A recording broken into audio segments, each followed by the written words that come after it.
కూడా చనిపోకూడదనే ఉద్దేశంతో ఆ రోజు ఆరోగ్యశ్రీ ప్రవేశపెట్టడం మీకు అందరూ కూడా తెలుసు.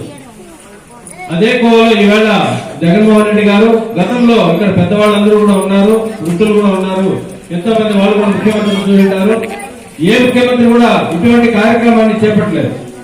ప్రతి ఇంటికి వాలంటీర్ల ద్వారా పోయి వాళ్ళు చేసి వాళ్ళకి అన్ని టెస్టులు నిర్వహించి తద్వారా ఏవైతే వాళ్ళకి వైద్యం అందజేయాలనో మందుల దగ్గర నుంచి ప్రతి ఒక్కటి కూడా ఇవాళ ఒక తండ్రిగా, ఒక అన్నగా, ఒక తమ్ముడుగా, ఇవాళ ఒక కుటుంబ పెద్దగా జగన్మోహన్ రెడ్డి గారు ఈ రాష్ట్ర ప్రజలందరికీ కూడా ఈ ఆరోగ్య సురక్ష అనే కార్యక్రమాన్ని తీసుకోవడం మీకు అందరూ కూడా తెలుసు.